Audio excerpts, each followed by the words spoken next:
Hey everyone, today I want to talk about one of the main characteristics of people who have powerful impact in the world.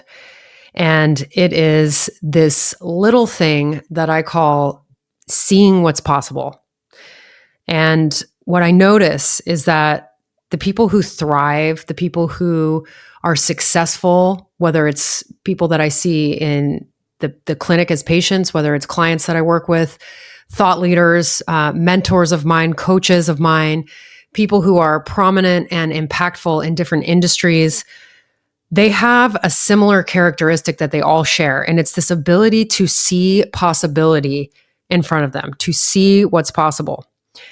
What I notice is that these types of people, they see possibility where everyone else just kind of sees what's right in front of them, like their current circumstances. Or worse, they don't see anything at all. They don't see possibility. They don't see any opportunity. They're not present. They're just not very conscious in their daily life. People who thrive, they see possibility that is beyond their current circumstances, not just what's here now, but way beyond current circumstances or even their current ability. They say, okay, I might not know how to do this. I might not know how to get to where I want to go. I might not even have the skills for it, but I know that there's something out there. And so I'm going to try to figure this out. It's a very common characteristic across the board for these types of people. You know, almost 8 years ago, I did an externship in Poulsbo, Washington, like way up in Washington.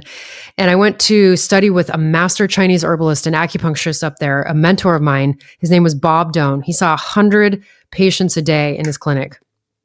And for 3 weeks, I followed him everywhere. I was able to observe and participate in everything that he was doing with his patients. But my favorite thing that we would do were the new patient intakes. And Bob would spend an hour with every new patient. He'd get to know their medical history and talk them through their treatment plan. And at the end of every intake, he'd ask the same question. He'd say, okay, how good do you want to feel on a scale of 1 to 10? And they'd think about it. And you could see the wheels turning and they'd say, Bob, I'd love to be a 7. And the first time I heard that, I was like, okay. And so then, next new patient intake, Bob would ask the same question. How good do you want to feel on a scale of 1 to 10? And they'd look at him and they'd say, Bob, I'd really love to be an 8. And I was like, what is going on here? Okay. Some people would say 8. Lots of 7s. Occasionally there was a 9 in there and very rarely a 10. Very rarely would somebody say, I'd love to feel 10 out of 10. It was mostly 7 and 8s, couple of 9s in there. And I saw this over and over again and it was freaking driving me nuts. I was like, wait a minute. Here are these patients who are clearly motivated to get healthy. They're with this renowned doctor who can truly help them. And they were just throwing up all these middle of the road numbers. I could not figure it out. And so towards the end of my 3 weeks, I just couldn't take it anymore. And I asked him, I was like, Bob, what's the deal with all these 7 and 8s? Why don't people want to be a 10? And he looked at me and he said, because they don't believe that it's possible for them. And I thought about that so much. I mean, there were these earnest, hardworking people coming to this clinic. They were so motivated to be healthy. They wanted to get better. They were excited about the possibility that they would, but they couldn't even see a 10 out of 10. They could not see the possibility. They could only see a 7 or an 8. It was what they'd known or what they'd been taught or what they'd been living or what they believed about themselves. And that experience helped me understand human behavior so much because I see this all the time. I see it in my patients and my clients. I've seen it in my friends. I've seen it in my family. People do this all the time. They stay in jobs they hate. They stay in relationships that aren't serving them or don't feel loving to them. They stay in circumstances that are completely dissatisfying in their life because they just don't see possibility. They can't see what's possible beyond their current circumstances or their reality or their ability. Or they don't believe that something else is possible. And so I think about this a lot and I think this is something that we have to be willing to do. We have to be willing if we want to have impact, if we want to have influence, if we want to positively change the world, we have to be willing to see possibility and believe in it, even if our current circumstances don't support it. Like truly, in this current moment, It might not be possible for us to do the thing we want to do. It might not be possible for you to get the thing you want or do the thing you want to do. It's okay. You might not be sufficient today. You might not have the skills or the network for some of the things that you want to build or accomplish. That is true. We can acknowledge that. It's okay. It doesn't mean that you are deficient. It doesn't mean that you can't do that thing. It just means you can't do it yet. And frankly, it's okay to recognize that we're not there yet. Sometimes it takes time, and it's okay to suck at some stuff. We're also uncomfortable with sucking at things, right? It's okay to suck at some stuff, especially when you're at the start of your path. It doesn't mean you're not capable or deserving or worthy.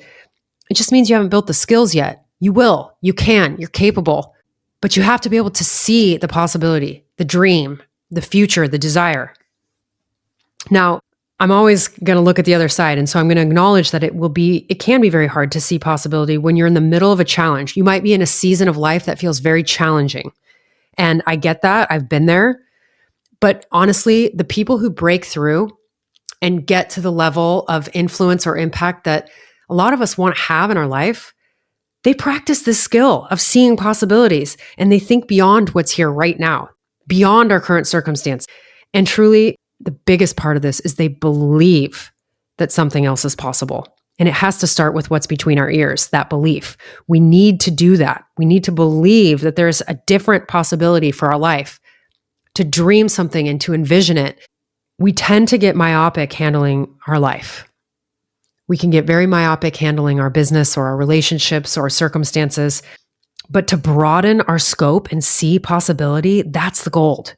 Spend more time thinking about the future and new ways of doing things rather than getting stuck in worrying or stressing and spending less time ruminating or criticizing or complaining. That's a habit. That's a time suck. It's an energy suck. And when I talk about this to people, I bump up against the cynics, and the cynics will say, well, that's not realistic. It's not realistic to think about possibility, especially when you're stuck in a challenge. It's not being unrealistic to me. It's just making a decision about where you're going to spend your mental energy. You're burning up that mental energy either way, right? You're telling a story either way. So wouldn't you rather be spending it visualizing a new future or a new possibility rather than worrying about things that could happen or, worse, spending the time bitching or complaining? Like, what is actually going to get you closer to your desires, closer to your goals, closer to the impact that you want to have? If you're just doing the normal thing, if we're on autopilot, the autopilot thing, going to the office, complaining about the problems, maybe complaining about our industry or the economy or the politics, and then we go home, have a couple glasses of wine, watch Netflix because we're stressed from work or life, guys, nothing's going to change with that pattern. Nothing's going to change. And I say that with such compassion and love. But you aren't looking for possibility in those circumstances. You're on autopilot. And so you can't see the other paths that could be opening up for you. You get stuck in circumstances. You get stuck in current reality. And you're so used to seeing what's right in front of you right now, you aren't looking for those miracle moments. And frankly, people miss them, right? You miss those moments.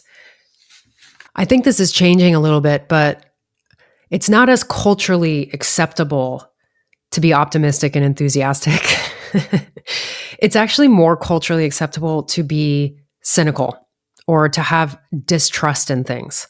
You ask anyone and they can analyze and explain to you why their life sucks or why the, economy sucks or the government sucks or whatever. It can be anything.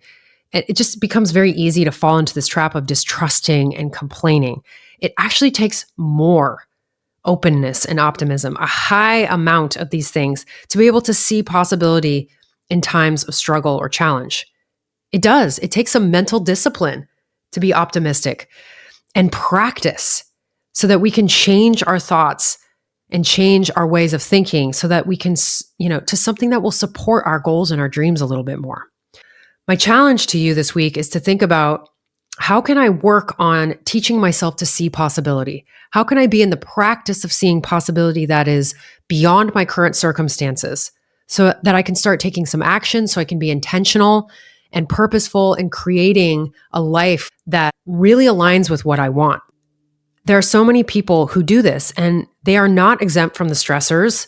They're not exempt from bills or crises in their business or their relationships, they experience all of those same things.